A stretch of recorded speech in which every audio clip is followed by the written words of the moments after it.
Hello दोस्तों, स्वागत है आपका हमारे YouTube channel talent classes Shahdol में। आज का जो हमारा टॉपिक है उत्तर गुप्त काल से, जिसका समय काल 600 से 750 ईस्वी माना गया है। तो चलिए वीडियो को शुरू करते हैं। वीडियो को आप लास्ट तक देखिएगा। छठी शताब्दी ईस्वी के मध्य में गुप्त साम्राज्य के पतन के बाद प्राचीन भारत ने क्षेत्रीय पहचानों की शुरुआत देखी, जिन्होंने समय के साथ गहरी जड़ें जमा ली। गुप्तों के पतन के साथ प्रांतों और सामंती राज्यों ने अपनी स्वतंत्रता की घोषणा की और पूरे उत्तरी भारत को कई स्वतंत्र राज्यों में विभाजित किया गया। 650 से 750 ईस्वी की अवधि में उत्तर और दक्षिण भारत में निम्नलिखित शासक राजवंशों का प्रभुत्व हुआ। उत्तर गुप्त काल के शासक राजवंशों में बात हम करें अगर उत्तर भारत की, तो उत्तर भारत में मैत्रक वंश, जिनमें सबसे प्रमुख शासक थे, राजवंश था। मैत्रक के बाद मौखरी वंश है, गौड़ वंश है, हूण वंश है और थानेश्वर के पुष्यभूति वर्धन वंश। दक्कन और दक्षिण की अगर बात करें तो दक्कन और दक्षिण भारत में वाकाटक वंशों का प्रभुत्व था। बादामी के चालुक्य शासन कर रहे थे। इक्ष्वाकु वंश का शासन था। कांची के पल्लवों का शासन था। कदम्ब वंश का शासन था और पश्चिमी गंगा या मैसूर गंगा के काला भ्रासों का भी वहां पर शासन था। अब बात करें कि इन राजवंशों की जानकारी कहाँ से मिलती है, तो स्वदेशी ग्रंथों से राजवंशों की जानकारी मिलती है, जैसे दार्शनिक टिप्पणियां हैं, धार्मिक ग्रंथ हैं, भाना अर्थात एकालाप नाटक है, स्त्रोतों से जानकारी मिलती है, अर्थात भजन रचनाओं से हमें इन राजवंशों के बारे में पता चलता है। कहानी, साहित्य और कविता के संकलन से भी हमें उत्तर भारत के और दक्कन और दक्षिण के राजवंशों की जानकारी प्राप्त होती है। काव्य में ऐतिहासिक और महाकाव्य पौराणिक विषय जो है उस समय लोकप्रिय थे। तकनीकी साहित्य में मीटर, व्याकरण और गणित के क्षेत्र में बहुत काम किया गया। विदेशी ग्रंथों की बात करें तो हमें चीनी और अरब विवरण से भी इन राजवंशों की जानकारी प्राप्त होती है। जैसे फाहयान सांग जैसे लोग थे, इन चीनी यात्रियों ने जो है इस समय काल का वर्णन अपनी किताबों में किया है। चलिए, तो पहला है मैत्रक राजवंश, जो उत्तर भारत में राज कर रहे थे। इनमें पहला है मैत्रक राजवंश। याद रखिएगा कि इनका जो शासन काल रहा है ये 5वीं से 8वीं शताब्दी तक रहा। कहाँ था? पश्चिमी भारत में एक प्रारंभिक मध्ययुगीन क्षेत्रीय राजवंश के रूप में ये कार्य किए हैं। तो मैत्रक 5वीं से 8वीं शताब्दी ईस्वी तक पश्चिमी भारत का एक प्रारंभिक मध्ययुगीन क्षेत्रीय राजवंश था। ये सौराष्ट्र पर शासन करने वाले गुप्तों के सहायक प्रमुख थे। सौराष्ट्र अथवा अर्थात गुजरात में उस समय गुप्ताओं के समय में ये क्या थे? इनके सहायक थे। इन्होंने अपनी राजधानी वल्लभी को बनाई, जो सीखने का एक महत्वपूर्ण केंद्र रहा है। यहाँ समृद्ध व्यापार और वाणिज्य के साथ एक बंदरगाह भी था, जहां पर ये पूरा जो है कार्य उन्होंने किया है। ध्रुवसेन द्वितीय इस वंश का प्रसिद्ध शासक था, जो हर्ष का समकालीन भी था और उसकी बेटी से विवाहित भी था। किसकी बेटी से? हर्ष की बेटी से। किसका विवाह हुआ? ध्रुवसेन द्वितीय का विवाह हुआ। हरेंद्र शाम के अनुसार ध्रुवसेन द्वितीय ने प्रयाग में हर्ष की सभा में भाग भी लिया था। इन्होंने 8वीं शताब्दी के मध्य तक शासन किया, जब तक 712 ईस्वी में अरबों का हमला नहीं हो गया। जैसे ही अरबों का हमला होता है तो पश्चिमी भारत में जो इनकी शक्ति थी वो कमजोर पड़ गई। तो इस तरीके से जो है मैत्रकों ने 5वीं से 8वीं शताब्दी तक शासन किया है। दूसरा है मैत्रक के बाद मौखरी राजवंश। दूसरा राजवंश उत्तर भारत में था मौखरियों का। ठीक है, मौखरियों ने सामंत यानी गुप्तों के अधीनस्थ शासकों की उपाधि का प्रयोग किया था। मौखरी शाही गुप्तों के सामंत थे। इनकी 2 शाखाएं थी। तो मौखरियों की 2 बौद्ध शाखाएं थी। एक थे मगध के मौखरी शाखा, दूसरी कन्नौज की मौखरी शाखा। मगध की मौखरी शाखा जो थी उसके संस्थापक मुखर थे। मुखर के बाद में यज्ञवर्मन शासक बना। यज्ञवर्मन के बाद शार्दूला वर्मन, ये सामंत चूड़ामणि शीर्षक को अपनाया था। फिर शार्दूला वर्मन के बाद में अनंत वर्मन जो है शासक बनते हैं। अब बात करते हैं हम कन्नौज की मौखरी शाखा के, तो इसके संस्थापक हरिवर्मन को माना जाता है। याद रखिएगा, मगध की मौखरी शाखा के जो संस्थापक थे वो मुखर थे। कन्नौज की मौखरी शाखा के जो संस्थापक थे उनका नाम हरिवर्मन था। हरिवर्मन के बाद अगले शासक बनते हैं आदित्य वर्मन। आदित्य वर्मन के बाद अगले शासक बनते हैं ईश्वर वर्मन। ईश्वर वर्मन के बाद जो अगले शासक थे उनका नाम था ईशाना वर्मन। इन्होंने 550 से 576 ईस्वी तक शासन किया। इन्होंने जो है महाराजा धीराज का शीर्षक भी अपनाया था। ईशाना वर्मन के बाद में सर्ववर्मन शासक बनते हैं और इनका समयकाल 576 से 580 ईस्वी था। इन्होंने दामोदर गुप्त पर हमला किया। इन्हें दयालु, सच्चा और बौद्ध धर्म का अनुयायी भी कहा जाता है। इसके बाद सर्ववर्मन के बाद जो शासक हुए उनका नाम था अवंती वर्मन। इनका शासनकाल 580 से 600 ईस्वी तक रहा है। ये विशाखा दत्त के संरक्षक भी रहे हैं। इसके बाद शासक बना ग्रहवर्मन। इसका जो शासन काल था वो 600 से 605 ईस्वी तक रहा है। क्लियर है। कन्नौज के मौखरियों ने कन्नौज पर शासन किया, इसीलिए इन्हें कन्नौज के मौखरी भी कहा जाता है। इनकी प्राचीनता एक मिट्टी के मुहर के रूप में सामने आई है, जिस पर मोखली नाम यानी मोखली मौखरियों की किंवदंती मौर्य ब्राह्मी पत्रों में लिखी गई है। निमाड़ जिले जो मध्य प्रदेश में है, असीरगढ़ ताम्रपत्र शिलालेख के अनुसार यहाँ पर जो शिलालेख प्राप्त हुआ जिसे असीरगढ़ ताम्रपत्र शिलालेख कहा जाता है, इसमें ईशान वर्मन महाराजा धीराज की उपाधि को अपनाया और उन्होंने हूणों का प्रतिरोध भी किया, ये उसमें लिखा हुआ है। हर्षवर्धन की जो बड़ी बहन थी राजश्री का विवाह ग्रहवर्मन के साथ हुआ था, ये जानकारी भी इसी शिलालेख में मिलती है। गौड़ के शासक शशांक और मालवा के शासक देवगुप्त ने ग्रहवर्मन का वध कर दिया था। क्लियर है। अब बात करेंगे हम उत्तर भारत में जो उस समय उत्तर गुप्त साम्राज्य था, मतलब जो गुप्त साम्राज्य का जब पतन हो गया तो उनके जो राजकुमार बचे थे उनका शासन जो है एक छोटे राज्यों के रूप में सिमट गया था, लेकिन उनके बारे में जानकारी प्राप्त नहीं होती। तो 6ठी शताब्दी के मध्य से लगभग 675 ईस्वी तक मगध पर शासन करने वाले राजाओं को मगध गुप्त या उत्तर गुप्त के नाम से जाना जाता था। पहले की अवधि के शाही गुप्तों के साथ उनका संबंध स्पष्ट रूप से नहीं पता चलता, लेकिन गया के अक्षत शिलालेख में 8 गुप्त सम्राटों के नाम दिया गया है, जिनमें पहला है कृष्णगुप्त। याद रखिएगा, ये गुप्त वंश के शासक हैं जिनका उत्तर गुप्त काल में जो है जानकारी सामने आती है, वो भी किससे, अक्षत शिलालेख में 8 गुप्त शासकों के बारे में बताया गया। तो पहला है कृष्णगुप्त, दूसरा है हर्षगुप्त, तीसरे हैं जीवित गुप्त। ठीक है, तो पहला क्या है कृष्णगुप्त, दूसरा हर्षगुप्त, तीसरा जीवगुप्त, चौथा है कुमार गुप्त।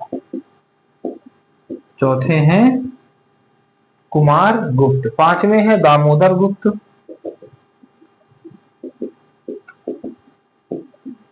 पांचवें दामोदर गुप्त, छठवें है महासेन गुप्त, महासेन गुप्त, सातवें है माधव गुप्त, सातवें है माधव गुप्त और आठवां है आदित्य सेन,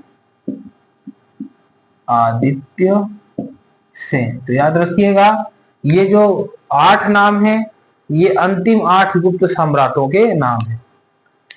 उत्तर गुप्त परिवारों ने अन्य समकालीन शासक परिवार के साथ वैवाहिक गठबंधन में प्रवेश किया।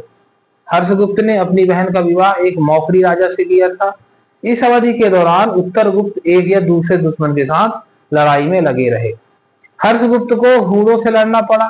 उनके पुत्र जीवित गुप्त ने नेपाल की लिच्छवी और बंगाल के गौड़ों के खिलाफ लड़ाई लड़ी। अब अगला जो राजवंश है वो है गौड़ राजवंश। याद रखिएगा ये गोंड राजवंश नहीं है, ये गौड़ राजवंश अलग है। ये पश्चिम बंगाल क्षेत्र में जो है इनका शासन था। गुप्त राज्यपाल लगभग 500 ईस्वी के बाद स्वतंत्र हो गए थे और उत्तर बंगाल पर कब्जा कर लिया था। सामंत महाराजा नामक स्थानीय जागीरदार राजकुमारों ने अपना प्रशासनिक तंत्र और सैन्य संगठन बनाया था। 600 ईस्वी तक इस क्षेत्र को शशांक द्वारा शासित अपने स्वतंत्र राज्य के साथ गौड़ के रूप में जाना जाने लगा। इनकी राजधानी कर्ण सुब्रण थी। गौड़ों की राजधानी कर्ण सुब्रण थी, याद रखिएगा, जो कि पश्चिम बंगाल का क्षेत्र इनमें शामिल था। शशांक हर्ष का प्रबल विरोधी था। उसने कन्नौज के मौखरियों पर भी आक्रमण किया, ग्रहवर्मन को मार डाला और राजश्री को कैद कर लिया। जो हर्षवर्धन की बहन थी उसको बंदी बना लिया।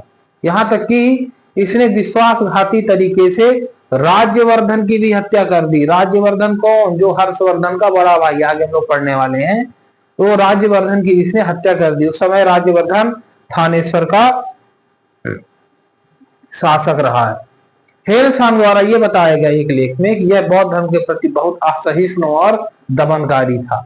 इसने बोधि वृक्ष को भी काट दिया था जहां बुद्ध को बोध गया में ज्ञान मिला था। ठीक है, तो इस तरीके से गौड़ वंशों का शासन कहाँ था? पश्चिम बंगाल में। अगला है हूण, जिसको हुण बोलते हैं या हूण बोलते हैं। तो हूणों के बारे में बता दूं कि ये बहुत बर्बर जाति थी और ये मध्य एशिया से भारत में आई थी। कुमारगुप्त के शासनकाल के दौरान हूणों ने पहली बार भारत पर आक्रमण किया, लेकिन उनकी आगे की प्रगति को गुप्त राजा स्कंदगुप्त द्वारा रोक दिया गया, जिन्होंने लगभग 460 ईस्वी में इन्हें करारी हार दी थी। बाद में हूणों ने उत्तर पश्चिम में गांधार पर कब्जा कर लिया, फारसी साम्राज्य को नष्ट कर दिया और 5वीं शताब्दी के अंत तक इन्होंने बल्ख में राजधानी के साथ एक विशाल साम्राज्य स्थापित किया था। इन्होंने 500 ईस्वी से कश्मीर, पंजाब और पश्चिमी भारत पर सर्वोच्चता भी स्थापित कर ली थी। तोरामन उनका सबसे पुराना शासक, जिसका नाम था तोरामन, और मिहिरपुर सबसे असभ्य शासक था। इसने मगध की सीमाओं तक हमला किया, लेकिन अंत में यशोधवर्मन से हार गया। बाद में इन्हें विभिन्न उपजातियों का गठन करने वाले भारतीय समाज में समाहित कर लिया गया। ठीक है, तो इस तरीके से जो है हूणों ने भारत में अपना जो है कार्य क्षेत्र विस्तार किया था। अब अगला है थानेश्वर का पुष्यभूति या वर्धन वंश। थानेश्वर का पुष्यभूति या वर्धन वंश। अब जो थानेश्वर का पुष्यभूति या वर्धन वंश था, तो ये कुरुक्षेत्र हरियाणा के पास पुष्यभूतियों द्वारा स्वतंत्र राज्य बनाया गया था, जिसे थानेश्वर के नाम से जाना गया। इस राजवंश को वर्धन वंश भी कहा जाता है और इसका नाम इसके संस्थापक पुष्यभूति के नाम पर पड़ा, जिन्होंने थानेश्वर पर शासन किया था। इन्होंने शाही गुप्तों के तहत एक सैन्य प्रमुख के रूप में कार्य किया और गुप्तों के पतन के बाद में सत्ता में आए। प्रभाकर वर्धन इस वंश का महत्वपूर्ण शासक था, जिसके शासनकाल में पुष्यभूति वंश शक्तिशाली और मजबूत हो गया था। इन्होंने हूणों के खिलाफ लड़ाई लड़ी, गुजरात और मालवर पर अपना नियंत्रण स्थापित किया। इनकी बेटी राजश्री का विवाह कन्नौज के ग्रहवर्मन मौखरियों से हुआ। इस प्रकार कन्नौज को उनका सहयोगी बना दिया गया। क्लियर है? इनका सबसे बड़ा बेटा राज्यवर्धन 605 से 606 ईस्वी 1 साल के लिए सिंहासन पर बैठा, लेकिन शशांक द्वारा इसकी हत्या कर दी। इसके परिणाम स्वरूप उनके छोटे भाई हर्ष को थानेश्वर का राजा बनाया गया। अब बात करेंगे हम कि हर्षवर्धन ने छोटे राज्यों के एक समूह की कमजोरी को जाना था और उन्हें अपने साम्राज्य में एकीकृत करने के लिए अपने पड़ोसियों पर विजय प्राप्त की थी। कन्नौज के महानुभावों ने हर्ष को अपने मंत्री पोनी की सलाह पर सिंहासन पर चढ़ने के लिए आमंत्रित किया। इन्होंने राजपुत्र की उपाधि के साथ अवलोकितेश्वर बोधिसत्व की सलाह पर सिंहासन स्वीकार किया था। तो इन्होंने अवलोकितेश्वर बोधिसत्व जो संत थे, उनकी सलाह पर ये क्या किया है? गद्दी पर बैठा। अब हम बात करेंगे हर्षवर्धन की। तो हर्षवर्धन का जो शासन काल था, हर्षवर्धन ये 606 से 647 ईस्वी तक शासन किया। याद रखिएगा, मध्यकालीन इतिहास के राजाओं में अंतिम सबसे शक्तिशाली हिंदू सम्राट है। तो हर्ष को भारत के अंतिम महान हिंदू सम्राट के रूप में जाना जाता है और इनका नियंत्रण उत्तरी भारत, कश्मीर को छोड़कर तो पूरे उत्तर भारत तक इनका जो है साम्राज्य फैला हुआ था। प्रारंभ में इनकी राजधानी थानेश्वर में थी, लेकिन बाद में इसे कन्नौज में स्थानांतरित कर दी। इन्होंने अपने शुरुआती वर्षों में एक सहिष्णु धार्मिक दर्शन शैव का पालन किया और धीरे धीरे हेनसांग के प्रभाव में महायान बौद्ध धर्म के एक बड़े समर्थक बन गए। इनके साम्राज्य को भुक्तियों नामक प्रांत में विभाजित किया गया था। भुक्तियों के आगे विषय अर्थात जिलों में विभाजित किया गया और विषय को आगे तहसीलों या पाठकों में विभाजित किया गया। तहसीलों को ग्राम या गांव में उपविभाजित किया गया था। तो याद रखिएगा, जो इनका शासन पद्धति थी, तो इन्होंने साम्राज्य को भुक्तियों में, भुक्ति अर्थात प्रांत में विभाजित किया, प्रांत के बाद जिलों में, जिलों के बाद तहसीलों में और तहसीलों को गांव के विभाजन में शामिल किया गया था। प्रशासन सामंती और विकेंद्रीकृत था।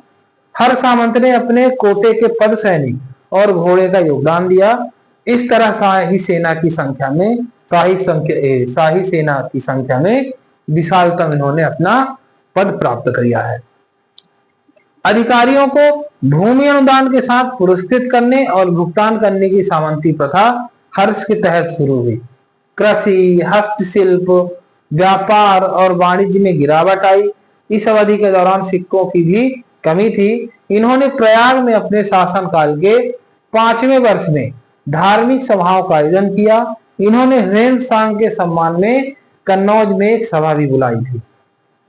वे चीनी भारतीय राजनयिक संबंध स्थापित करने वाले पहले व्यक्ति थे। हर्ष ने कम से कम 3 नाटक लिखे, जिनमें नागानंद है, रत्नावली है और प्रियदर्शिका है। इन्होंने नालंदा विश्वविद्यालय में बहुत बड़ा योगदान दिया। इनका दरबार बाणभट्ट, मयूरा, मातंग, दिवाकर और जयसेना जैसे साहित्यिक रत्नों से सुशोभित था। बाणभट्ट वही जिन्होंने कादम्बरी, पार्वती परिणय और हर्षचरित की रचना की और हर्षचरित में हर्ष के व्यक्तिगत जीवन और उनकी उपलब्धियों का वर्णन भी किया था। ये इन्हीं के दरबार में रहते थे। आगे बढ़ते हैं। हर्ष लगभग 620 ईस्वी में दक्कन को जीतने का प्रयास करते हुए नर्मदा नदी के तट पर पुलकेशिन द्वितीय से हार गए।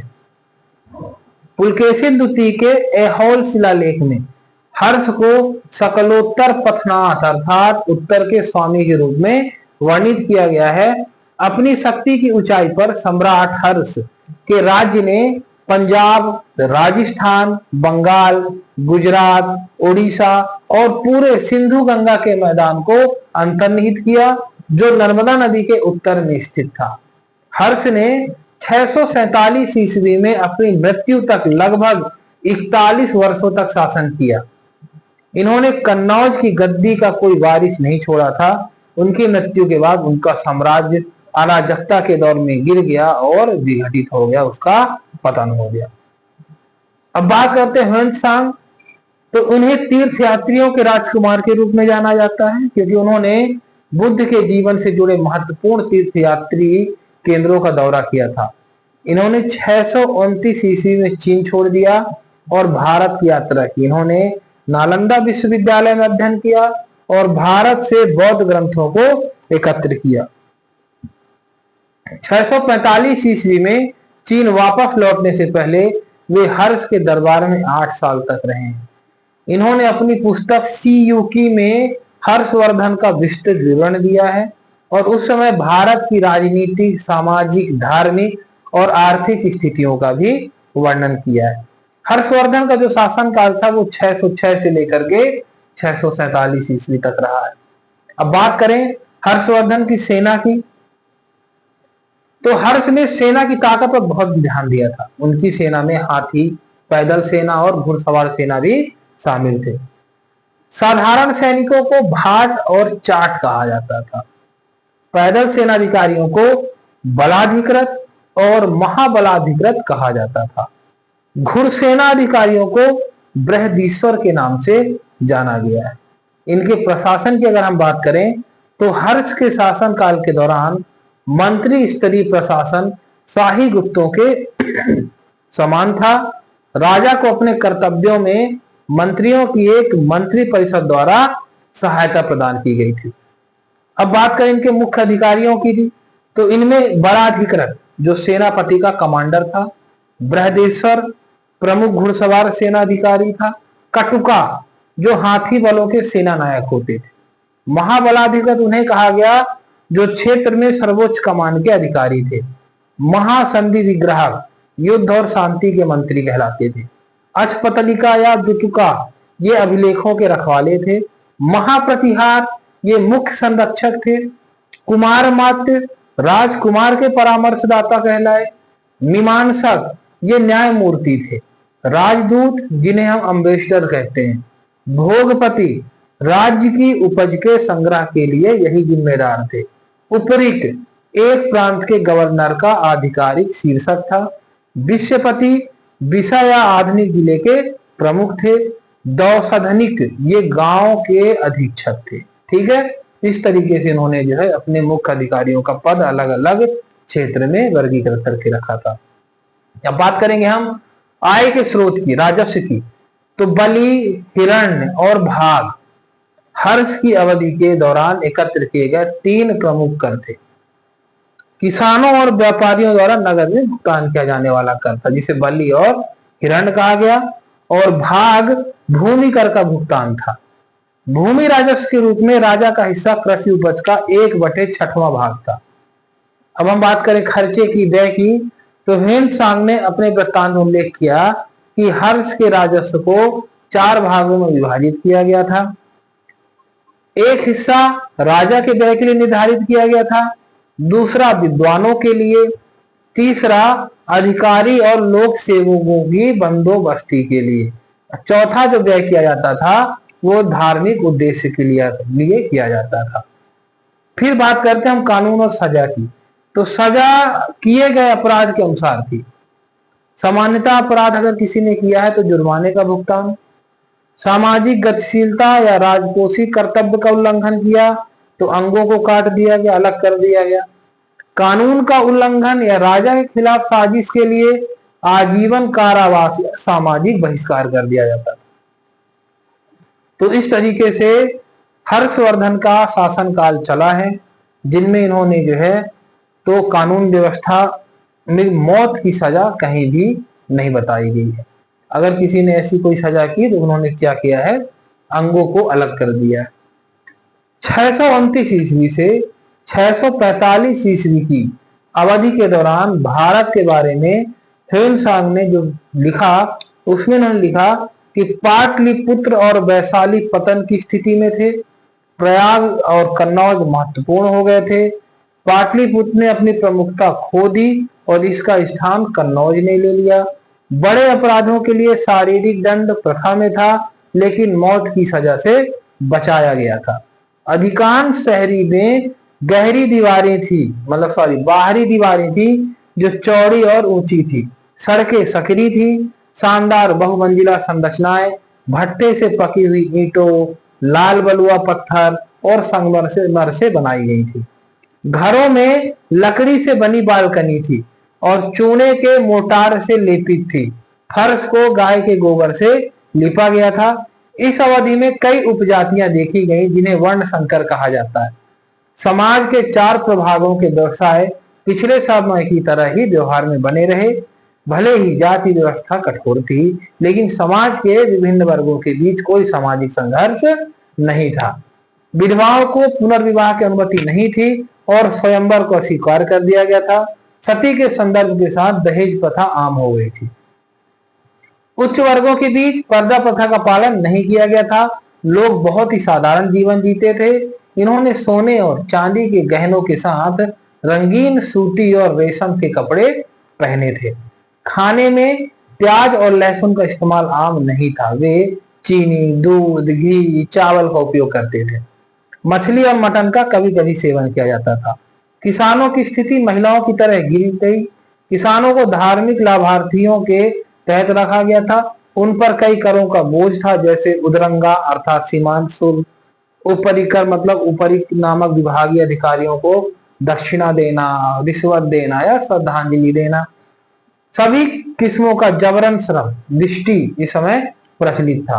ह्वेन-त्सांग ने शूद्रों को कृषक के रूप में संदर्भित किया था और अस्पृश्यों जैसा कि मैला ढोने वाले, जल्लादों आदि के बारे में भी बताया था, जो गांव के बाहर रहते थे और कभी कभी लहसुन और प्याज खा लेते थे। तो ये ह्वेन-त्सांग के अनुसार जो है ये चीजें बताई गई। तो चलिए वीडियो को अब यहीं पे रोकते हैं और हमने उत्तर भारत के जितने भी राजवंश थे उनके बारे में पढ़ा है, समझा है। वीडियो को रोक करके आप उसको लिख सकते हो, क्योंकि अगर मैं उसको लिखने बैठूंगा तो बहुत ज्यादा समय लग जाएगा। तो मैं आपको सीधे जो है डायरेक्ट बोल करके चीजें बता रहा हूँ, आप उसे वीडियो को रोक रोक करके आप उसको लिख सकते हो। चलिए मिलते हैं फिर नेक्स्ट वीडियो में। धन्यवाद।